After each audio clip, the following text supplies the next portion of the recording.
College के साथ में जो एग्जामिनेशन है उनकी प्रिपरेशन कैसे करें, कब शुरू करना चाहिए, कब खत्म करना चाहिए, सही टाइम क्या होना चाहिए प्रिपरेशन का, कितने घंटे पढ़ना चाहिए। कॉलेज में 9.4 सीजीपीए मेंटेन किए के बाद में अगर आप कर रहे हैं तो आप बहुत देर कर चुके हैं। क्यों? स्टार्टिंग से प्रिपेयर कर रहे हैं, उनको सबको कॉलेज के पहले साल से में हम लोग प्रिपेयर करवाना शुरू करते हैं। तो जो लोग कॉलेज पास आउट हैं उनके लिए यही घंटे क्या है और इंक्रीज हो जाते हैं कॉलेज। हेलो एवरीवन, कैसे हैं आप लोग? वेलकम टू फिजिक्स वाला।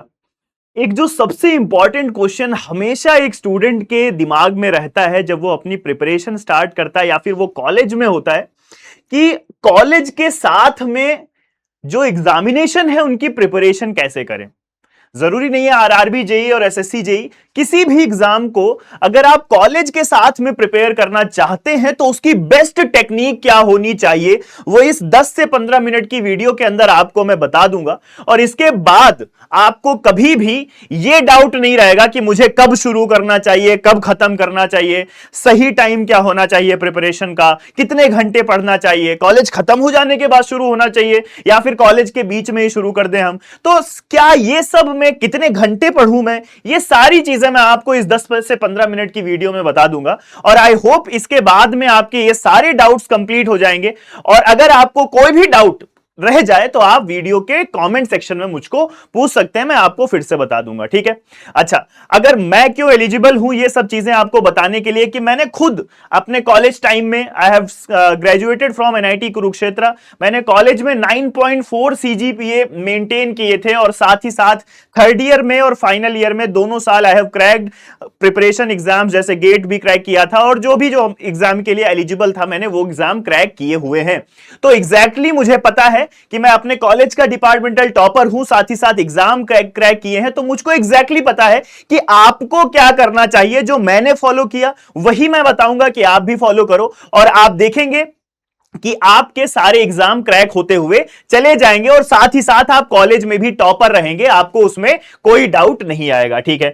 अच्छा, मेरी आप ये टेलीग्राम चैनल ज्वाइन कर सकते हैं, इसके अंदर मैं आपको इस वीडियो का पीडीएफ भी दे दूंगा। और आपको कोई भी डाउट है, आप एक कॉलेज गोइंग स्टूडेंट हैं, आपको एक समस्या, आपको कुछ डाउट है कि सर मैं कैसे प्रिपेयर करूं, और साथ साथ आपको कुछ भी डाउट है तो आप मुझको टेलीग्राम चैनल पर टैग करके पूछ सकते हो, मैं वहां पर एक्टिव रहता हूं, आपको मैं सारे के सारे आंसर दे दूंगा। अच्छा, अब आज की अगर मैं अपनी वीडियो ये शुरू करता हूं तो सबसे पहली बात, अगर आप जूनियर इंजीनियर या फिर गेट या फिर ईएससी की प्रिपरेशन करना चाहते हैं कॉलेज के साथ में, तो सबसे पहला जो डाउट बंदे के दिमाग में होता है कि सर दोनों को साथ में मैनेज कैसे करें। अच्छा, लोगों को क्या लगता है कि प्रिपरेशन सिर्फ 10 घंटे पढ़ के की जा सकती है, नहीं तो फिर उसको हम प्रिपरेशन नहीं बोलते। सबसे बड़ी मिथ है। अगर आपके पास में टाइम ज्यादा है तो आप कंसिस्टेंसी के साथ में पढ़ाई करिए, ऐसा मत करिए कि मैं कॉलेज के बाद में शुरू करूंगा। अगर आपके दिमाग में यह है कि आप कॉलेज के बाद में शुरू करेंगे, इसका मतलब आप कभी शुरू नहीं करेंगे और कॉलेज के बाद में आपका 2 साल, 1 साल, 1.5 साल वेस्ट जाने वाला है, आप ड्रॉप लेने वाले हैं जो काम आप कॉलेज के साथ में कर सकते थे। तो अगर आप एक डिप्लोमा के स्टूडेंट हैं, अगर आप बीटेक के स्टूडेंट हैं, तो from the first year of your college, और फर्स्ट ईयर तो चलिए थोड़ा बहुत अच्छा अगर आप करना चाहते हैं तो पहले साल से ही क्यों नहीं, लेकिन max to max second year में आप अपनी प्रिपरेशन को शुरू कर दीजिए। जो स्टूडेंट अभी थर्ड ईयर में है या फिर बीटेक में फाइनल ईयर में है, तो इसके बाद में अगर आप कर रहे हैं तो आप बहुत देर कर चुके हैं। क्यों? क्योंकि फाइनली देखिए आजकल के टाइम पर आप जानते हैं कि कंपटीशन कितना हाई है, ठीक है। हर एक इंसान जो आईटी सेक्टर में है उसको भी गवर्नमेंट जॉब चाहिए, क्योंकि आईटी सेक्टर में बहुत ज्यादा चेंजेस देखने को मिल रहे हैं, रिसेशन आ रहा है, एआई आ रहा है, तो सब चाहते हैं कि एक सिक्योर जॉब लेकर के रखें अपने पास में।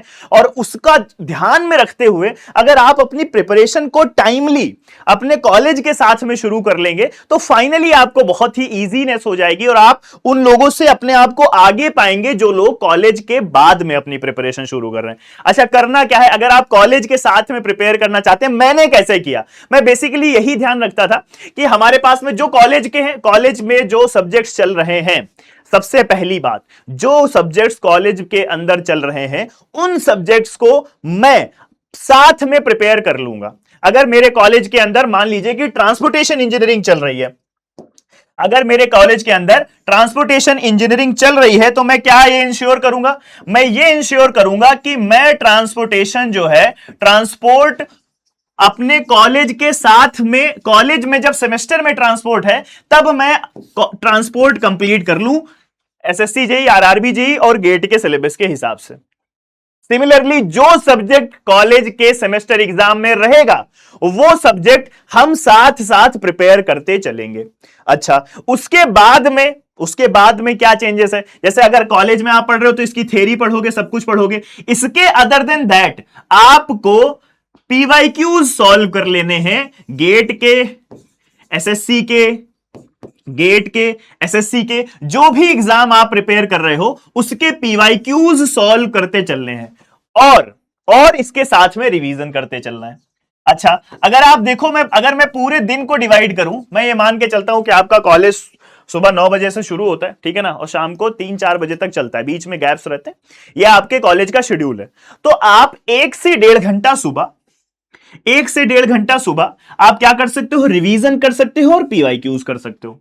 और बाद में शाम को 2 से 2.5 घंटे आपकी कॉलेज की क्लासेस कंप्लीट हो गई, उसके बाद में आप कॉन्सेप्ट पढ़ सकते हो, लेक्चर्स देख सकते हो। एक लेक्चर देख लिया और प्रैक्टिस तो आपने रिवीजन के टाइम पर कर ली। तो अगर आप कंबाइंड देखें तो आप 4 घंटे, अप्रोक्सीमेटली 4 से 5 घंटे, 4 to 5 आवर्स अगर आप कंसिस्टेंटली अपने कॉलेज के दौरान देते रह गए, 1.5 घंटा सुबह और 2-2.5-3 घंटे शाम को, इतना अगर आप करते रहे और जो सेमेस्टर में चल रहे हैं, सेमेस्टर में सब्जेक्ट, उन सब्जेक्ट को ऐसे पढ़ना है कि आपका ईएससी के लिए वो प्रिपेयर हो जाए। मतलब मान लीजिए कि अगर ट्रांसपोर्टेशन या एनवायरमेंट चल रहा है या सॉइल चल रहा है, तो आपने सॉइल साथ ही साथ, जैसे पीडब्ल्यू का आपने सब्सक्रिप्शन ले रखा है, आधार बैच का आपने सब्सक्रिप्शन ले रखा है, ठीक है ना। आधार बैच में हम क्या करते हैं, हम जो स्टार्टिंग से स्टूडेंट स्टार्टिंग से प्रिपेयर कर रहे हैं उनको सबको कॉलेज के पहले साल से में हम लोग प्रिपेयर करवाना शुरू करते हैं। तो क्या करना है आपको, आपने सब्सक्रिप्शन लिया, आपके पास में आप अगर लाइव क्लासेस चल रही हैं उस सब्जेक्ट की तो लाइव क्लासेस से कर लीजिए,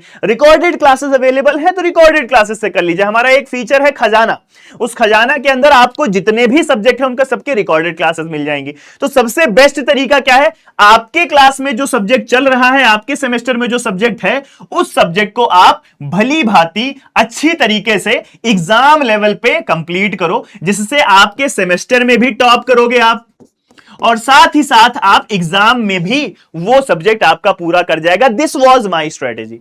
अगर मेरे सेमेस्टर में एनवायरमेंटल इंजीनियरिंग था तो मेरा ये एम होता था कि जो छुट्टी होती थी, जिस दिन मैं पहले दिन क्लास के अंदर पैर रखूंगा, मेरा उस सेमेस्टर का एनवायरमेंट का पूरा पार्ट कंप्लीट होगा। ये मेरी स्ट्रेटेजी थी। अब इससे फायदा क्या होता है, पहला फायदा कि अब जब आप क्लास में जा रहे हैं तो आपकी एक अलग लेवल पे इमेज बन रखी है, क्योंकि आपको सारा सब्जेक्ट आपने पढ़ रखा है।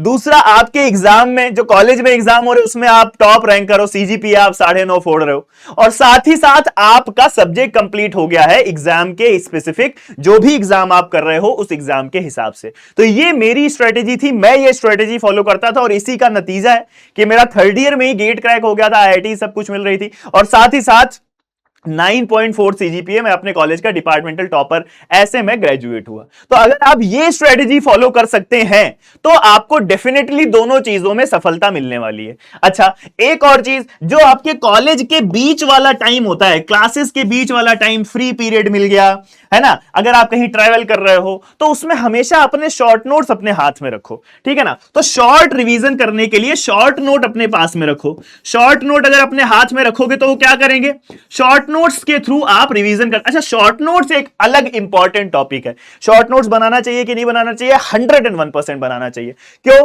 क्योंकि जो ये 15-20 हजार पेजेस के जो पूरा समावेश है वो छोटे छोटे जगह पर अगर आपने कर रखा है, फाइनली शॉर्ट नोट्स वो चीज है जो आप याद रखेंगे, आपके दिमाग में रिटेन रहेगा। पूरे नोट्स आप नहीं याद रख पाएंगे। आपका दिमाग जो है वो फोटोग्राफिक मेमोरी की तरह काम करता है। आप जब किसी चीज को देखते हैं तो आपके दिमाग में वो छप जाता है। तो अगर बहुत ज्यादा पेजेस होंगे और इंफॉर्मेशन उतनी ही है तो आपके दिमाग में वो रिटेन रखने में, वो इमेज याद रखने में प्रॉब्लम होगी। तो आप क्या करो, पूरे 600 पेज के नोट्स हैं उनको शॉर्ट डाउन करके 20-30 पेज में कंप्लीट कर लो। मेरे खुद के शॉर्ट नोट्स आप देखना, आप ग्रुप पे मांगोगे, मैं आपको शॉर्ट नोट्स अपने खुद के दिखाऊंगा। तो पूरी सॉइल मैकेनिक्स जो 200-300 पेज की 2 कॉपियां भरी हुई हैं, वो पूरी सॉइल मैकेनिक्स मैंने 20 या 30 पेज के अंदर शॉर्ट में पूरा लिख रखा है। अब मुझे उस सब्जेक्ट को रिवाइज करने में 20 मिनट लगता है, तो मैं जिस दिन मेरा एग्जाम होगा उस दिन भी 2 बार पूरी सिविल इंजीनियरिंग रिवाइज कर सकता हूं, और without leaving even a single topic, बिना कोई भी इंपॉर्टेंट टॉपिक छोड़े मैं पूरा रिवीजन कर सकता हूं। और वही स्टूडेंट सक्सेसफुल होने वाला है जिस स्टूडेंट के पास में उसके खुद के शॉर्ट नोट्स तैयार हैं, और वो एग्जाम के 1 दिन पहले, 2 दिन पहले, 3 दिन पहले, जब मन चाहे तब वो 2-3 घंटे में, 4 घंटे में पूरी सिविल इंजीनियरिंग जल्दी जल्दी पेजेस देख करके रिवाइज कर सकता है। ये आपके दिमाग में होना चाहिए। शॉर्ट नोट्स में भी धीरे धीरे आप मार्क कर लोगे तो आपको पता रहेगा इसमें भी ये चीज ज्यादा इंपॉर्टेंट है, ये चीज ज्यादा इंपॉर्टेंट है, तो फाइनली आप रिवीजन बहुत जल्दी कर पाओगे। शॉर्ट नोट्स का ये फायदा होता है, और इसीलिए आपको शॉर्ट नोट्स इंपॉर्टेंट है। तो बेसिकली आपको क्या करना है, आपको कंसिस्टेंट रहना है। लॉन्ग स्टडी आवर्स, आपको 10 घंटे कॉलेज में पढ़ने की जरूरत नहीं है।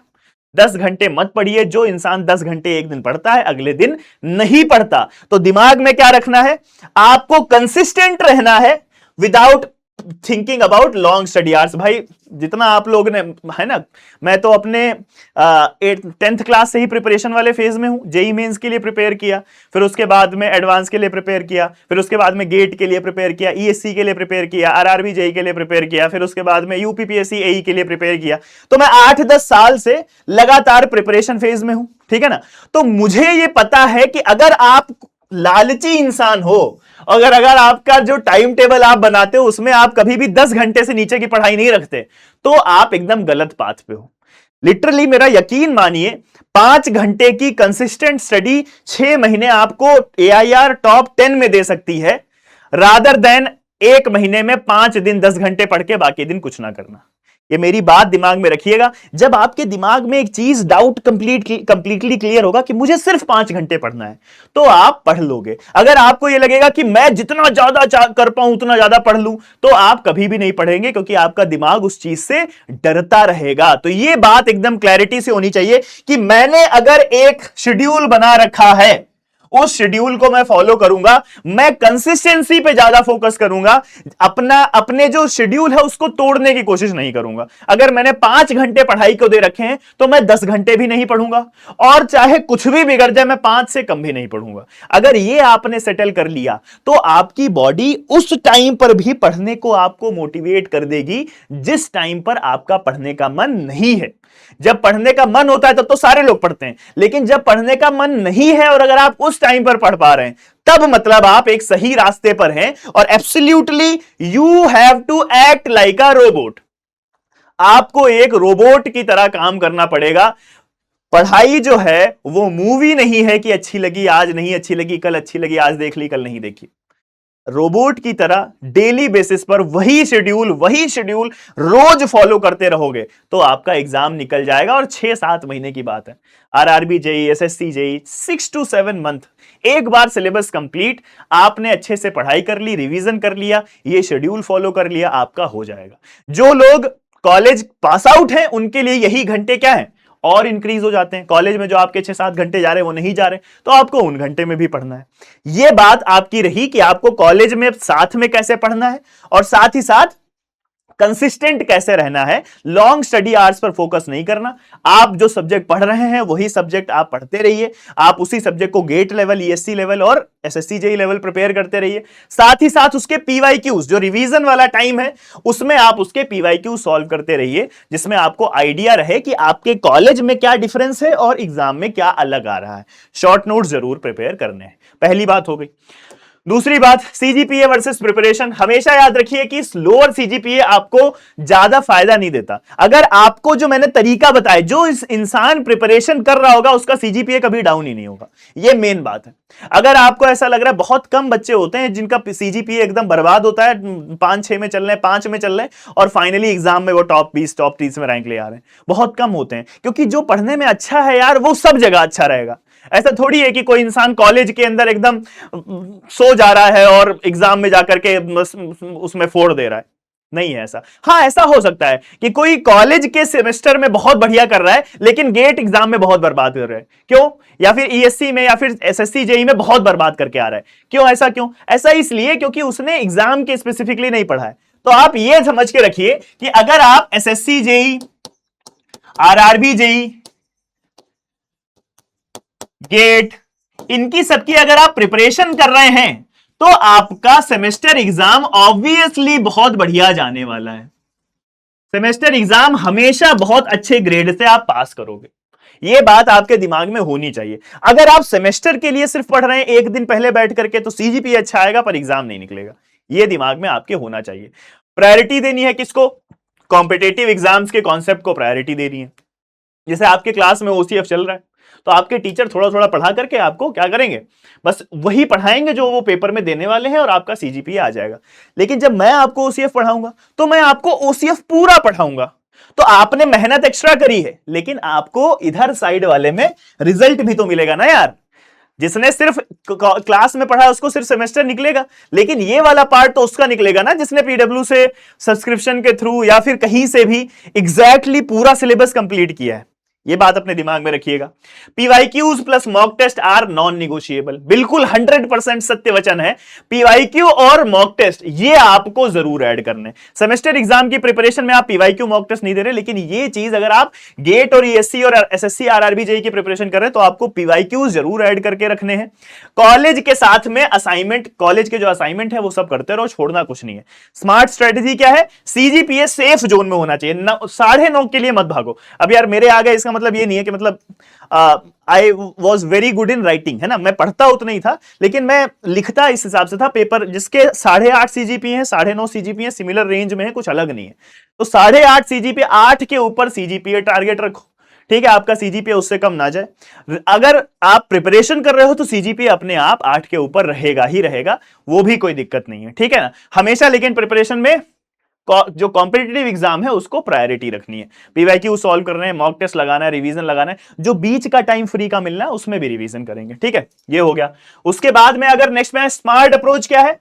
पीवाईक्यूज से अपने को यह पता चलेगा कि एक्चुअली हमको क्या पढ़ना है, एग्जाम में क्या पूछा जाता है, पैटर्न क्या डिफरेंट है, ठीक है ना। सोर्सेज लिमिटेड रखिए, एक सोर्स 50 जगह से नहीं पढ़ना है, एक कोई अच्छे टीचर को फॉलो कर लो, उसी टीचर से सब कुछ पढ़ लो। देखो सारे टीचर जितने मार्केट में अवेलेबल हैं वो सारे के सारे 95% आपको दे देते हैं कंटेंट सब दे देते हैं, बात किसकी समझ में आ रही है बस वो मेन चीज है। अगर कोई आकर के बोल रहा है कि मैं 150 सालों से पढ़ा रहा था, ठीक है ना, कोई बोल रहा है कि पैदा ही सब्जेक्ट मैंने किया है, तो उससे भी पढ़ के आपको उतना ही एग्जाम में नंबर मिलेगा।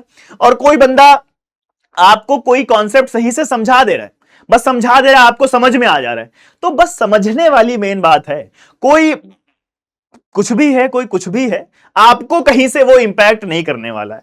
किसी भी पर्सन से अगर आपको बस बात समझ में आ जा रही है मतलब वो बंदा आपके लिए बेस्ट है, वही बंदे से आप पढ़िए और फाइनली आप अपना अंडरस्टैंडिंग डेवलप करके एग्जाम में आप अपने मार्क्स लेकर के आइए। कुछ फर्क नहीं पड़ता कि आप किससे पढ़ रहे हैं, जिससे पढ़ रहे हैं उसे समझ में आना चाहिए, सबसे मेन बात यह है। एक्टिव रिकॉल, ये भाई सबसे बढ़िया इंपॉर्टेंट चीज ये है, मैं आपको बताता भी हूं कि जब आप पढ़ाई करें, एक बार आपने क्लास लिया, क्लास कंप्लीट किया, उसके जस्ट बाद रिवीजन करें, ठीक है ना। क्या हुआ, होता क्या है, जब आप पढ़ते हैं तो आपके दिमाग में उस समय सब कुछ होता है, फिर धीरे धीरे बहुत तेज शार्पली वो डाउन हो जाता है। तो आपको करना क्या है, मैक्सिमम नंबर ऑफ रिवीजन करने हैं। क्लास पढ़ी, क्लास पढ़ने के बाद में 2 बार रिवीजन किया, शॉर्ट नोट्स बनाए और फिर शॉर्ट नोट्स को तो जहां चलते उठते बैठते हर समय देखते रहे, तो कभी भूलोगे ही नहीं। तो एक्टिव रिकॉल का मतलब क्या है कि आप एक बार कोई चीज पढ़ो फिर यार दोबारा ना पढ़नी पड़े उसे, ठीक है ना, तो बेस्ट है। अगर आपने एक बार पढ़ा और फिर मतलब सोते सोते पढ़ लिया फिर कंप्लीट हो गया, अच्छा ये सबसे बर्बाद करने वाली चीज है। अगर आपने एक सब्जेक्ट को एक बार पढ़ लिया और समझ में नहीं आया, अब वो सब्जेक्ट बर्बाद हो गया है। क्यों? क्योंकि अब जब दोबारा किसी से पढ़ने जाओगे तो दिमाग में आएगा ये तो पढ़ चुका हूं, अगर और आता अभी भी नहीं है, ये सबसे गड़बड़ चीज है। तो एक ही बार पढ़ना, लेकिन बहुत अच्छे तरीके से पढ़ना, गड़बड़ मत करना, बहुत ही शांत, बहुत ही सही तरीके से चीजों को कंप्लीट करना। डेली प्रैक्टिस करनी है, रिवीजन डेली बेसिस पर करना है, मॉक टेस्ट और उसका एनालिसिस, ये सब कुछ करते रहना है। जो भी डाउट आएगा टीचर से पूछते रहना है। ये अपनी स्मार्ट अप्रोच है। ये सारे बॉक्स टिक होने चाहिए। आपका मॉक टेस्ट होना चाहिए, आपका रिवीजन होना चाहिए, आपकी क्लासेस कंप्लीट होनी चाहिए। कोई शॉर्टकट नहीं है, कहीं भी कहीं भी कोई शॉर्टकट देखने को नहीं मिलेगा। ये सारी चीजें आपको करनी पड़ेंगी। कोई इंसान 4 साल में ये कर लेता है तो उसका चौथे साल में सिलेक्शन होता है। कोई इंसान 1 साल में कर लेता है, उसका पहले साल में सिलेक्शन हो जाता है। लोगों का दिमाग क्या रहता है कि सर इसमें 5-5 साल से प्रिपेयर करने वाले लोग बैठे हुए हैं और मेरा कैसे होगा सर, मैं तो पहली बार ही आया हूं। भाई अगर 5 साल प्रिपरेशन कर रहे हैं तो उनका दिमाग आप समझ रहे हो किस लेवल पे होगा। उन्होंने चीजें करी ही नहीं। तो जो 5 साल प्रिपरेशन करके बैठा हुआ, उससे तो डरना ही नहीं है। डरना उन समझदार बच्चों से जो है, जो पहली बार प्रिपेयर करेंगे और उनका दिमाग इतना फास्ट है कि वो पहली बार में फोड़ेंगे। ये बात आपको क्लैरिटी रखनी है। तो कभी भी जो मैक्सिमम जिसने 5 साल 10 साल प्रिपरेशन करी है, वो करते ही नहीं ना 10 साल प्रिपरेशन, अगर उनका पहली बार में हो रहा होता। ये बात आपको अपने दिमाग में रखनी है। और ये समस्या जो है, सारी चीजें टिक करनी है। Mock test yes, revision yes, daily practice yes, recall yes, limited sources yes, ये सब अगर टिक कर दोगे पहली बार में सिलेक्शन होगा।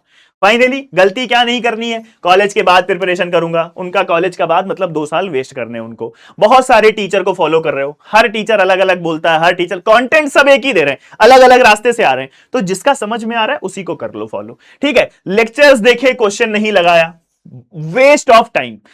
मतलब आप इससे अच्छा मत पढ़ो।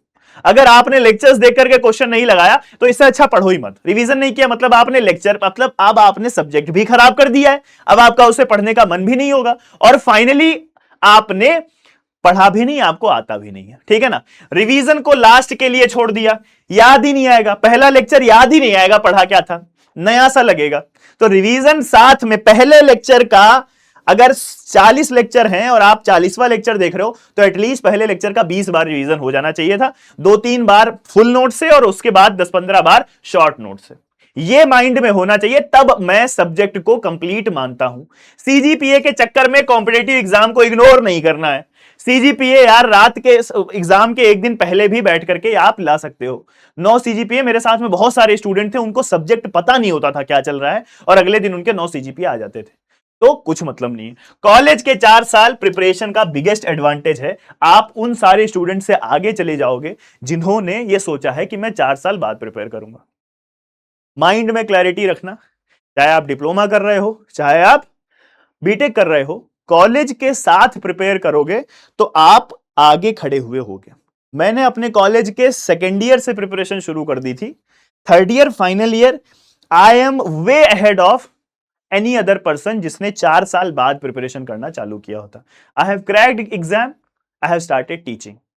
मेंटल क्लैरिटी थी। तो जो चीज किसी एक दूसरे टीचर्स को, दूसरे लोगों को 6 साल 8 साल बाद मिलती है, आई होप, मुझे लगता है ऐसा कि I have achieved that in 2-3 years, ठीक है ना। तो आपको ये चीज दिमाग में क्लैरिटी होनी चाहिए कि आपको क्या करना है और उसी चीज में शुरू से ही मेहनत करोगे तो आपको भटकना नहीं पड़ेगा बीच में, आप पहले ही वहां डायरेक्ट पहुंचोगे और वो फाइनली आपको हेल्प कर देगा।